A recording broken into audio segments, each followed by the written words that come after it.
جی اگلے کالر سے بات کرتے ہیں، نمبر آپ کی اسکرین پہ بھی آ رہا ہے 051-922-4900۔ جی السلام علیکم۔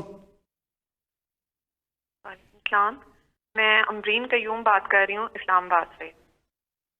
میں ایک ہاؤس وائف ہوں اور میرے ہسبینڈ پرائیویٹ جاب کرتے ہیں۔ میں مہنگائی کے بارے میں بات کرنا چاہتی ہوں کہ مہنگائی جو ہے وہ دن بدن بڑھتی جا رہی ہے اور گزارا مشکل ہو رہا ہے۔ ہم بچوں کے اسکول کی فیس دیں یا گھر کا خرچہ چلائیں، اور اب تو اگر آپ دیکھیں تو ڈالر کی جو پرائس ہے وہ بھی کم ہو گئی ہے اور جو روپے کی ویلیو ہے وہ بھی مستحکم ہو گئی ہے۔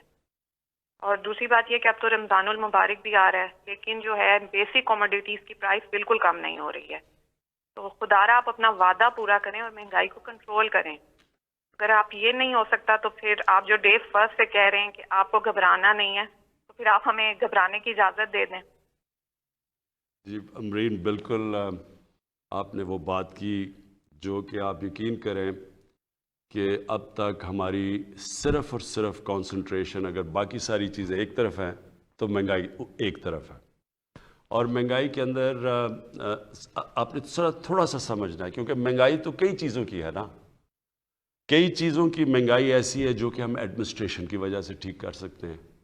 مثلاً ایک یعنی اگر ایک دکان میں ایک قیمت آ رہی ہے اور دوسری دکان اور کوئی قیمت دے رہی ہے اور چیز تو وہی ہے، تو یہاں تو ایڈمنسٹریٹو سٹیپس لے سکتے ہیں اور ہم پورا اس کے اوپر بھی زور لگا رہے ہیں۔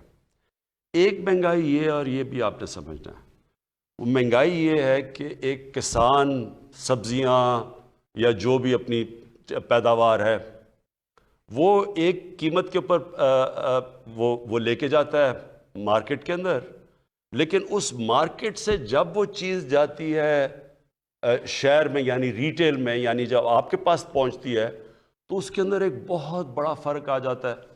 وہ کسان بیچارے کو پورے پیسے نہیں ملتے۔ میں نے کسانوں کو ملا جا کے، تو کسانوں نے کہا جی ہمارا تو مشکل سے خرچہ پورا ہو رہا ہے جو ہم اپنی پیداوار یا جو سبزیاں بتا رہے تھے، لیکن وہی سبزی جب وہ جا رہی ہے شہر کے اندر تو وہاں وہ دگنی سے بھی زیادہ قیمت پہ بک رہی ہے۔ تو جو بیچ میں مڈل مین ہے وہ بہت بڑے پیسے بنا رہا ہے۔ اس کا اب ہم ایک توڑ لے کے آئے ہیں اور انشاءاللہ یہ شروع بھی ہو گیا۔ ہم نے آہستہ آہستہ ایکسپیریمنٹ کر رہے ہیں کہ ہم ڈائریکٹلی وہ جو منڈی سے ایک اس طرح چیز کریں کہ ڈائریکٹلی وہ چیزیں جائیں گی لوگوں کے پاس اور وہ کسان کو بھی زیادہ پیسہ مل جائے گا، اور جو لوگ ہیں جو شہر کے اندر لوگ ان کے لیے بھی قیمتیں کم ہو جائیں گی۔ یہ ایک پوری نئی چیز کر رہے ہیں کیونکہ ایک نیا سوچ لے کے آ رہے ہیں، اور یہ شروع ہو گیا لاہور میں، ہم نے اب کئی جگہ شروع کیے ہیں، یا اب اسلام آباد میں شروع کرنے لگے ہیں، یہ شہروں کے اندر اب ہم کرنے لگے ہیں۔ اس سے بھی فرق پڑے گا۔ ایک تیسرا طریقہ ہے، ایک تیسری وجہ ہے، وہ ہے جو میں شروع میں آپ کو کہتا ہوں کہ جب روپیہ مثلا ہمارا روپیہ اب آپ ہمارے آنے کے بعد 107 روپیہ تھا، ہمارے آنے سے پہلے روپیہ 124 تھا، لیکن اس سے 6-7 مہینے پہلے 107 کا تھا، یعنی 2018 کی شروع میں تقریباً 107 روپے کا ڈالر تھا، اور وہ 2018 کے بعد وہ بڑھتے بڑھتے پہنچ گیا 160 روپے پہ۔ اور اب اللہ کا کرم ہے کہ ہماری اکانومی سٹیبل ہو رہی ہے تو روپیہ بھی مضبوط ہوتا جا رہا ہے۔ اس کا آپ کو افیکٹ آئے گا، مثلا امیجیٹلی افیکٹ تو آ گیا نا کہ ڈیزل کی قیمت گر گئی، آپ کو پیٹرول کی قیمت نیچے آ گئی، تو یہ تو آپ کو افیکٹ نظر آ گیا جب روپیہ مضبوط ہوا۔ لیکن اس کی جب 107 سے 150 روپے پہ بھی گیا تو اس کا افیکٹ کس کے اوپر پڑا؟ بجلی کے اوپر پڑا۔ آدھی بجلی بنتی ہے تیل سے، تیل ہوتا ہے امپورٹ، پھر جو بجلی کے سارے کانٹریکٹ سائن کیے گئے ہیں وہ ہیں سارے ڈالرز کے اندر، ہمارے سے پہلے کے کانٹریکٹ سائن کیے گئے ہیں، تو وہ کیونکہ ڈالر کے کانٹریکٹس ہیں وہ ایک دم اس کے اوپر بھی افیکٹ پڑ گیا۔ جیسے ہی ڈالر مضبوط ہوا روپیہ گرا، ادھر بھی قیمت بڑھ گئی۔ پھر جب ڈیزل مہنگا ہوا، ساری ٹرانسپورٹ مہنگی ہو گئی، ساری چیزوں کے اوپر اس کا کاسٹ چلا گیا۔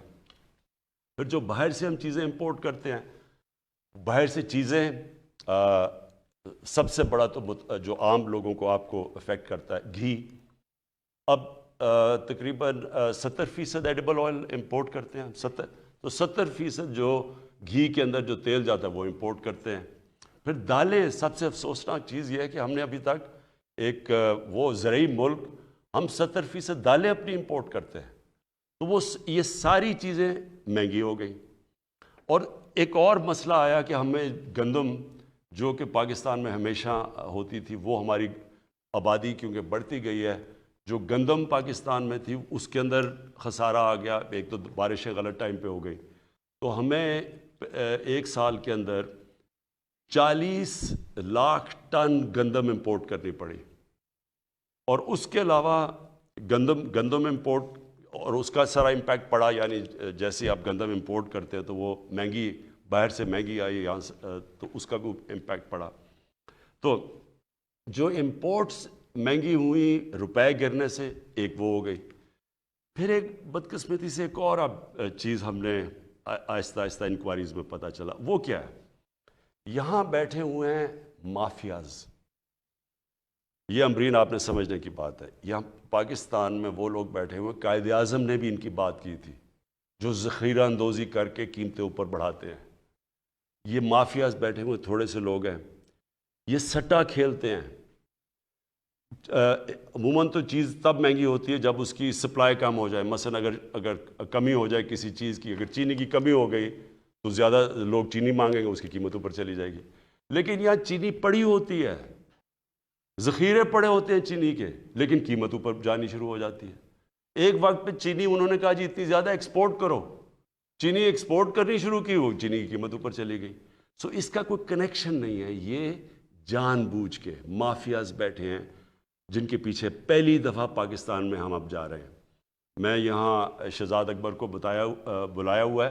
یہ آپ کو اصل میں، کیونکہ پوری انکوائری کی گئی اس کے اوپر، ایف آئی اے نے پوری اس کے اوپر انکوائری کر کے تو رپورٹ لے کے آئے کہ کس طرح آرٹیفیشلی چینی کی قیمت اوپر کی جاتی ہے، لوگوں کا بیچاروں کا خون چوسا جاتا ہے.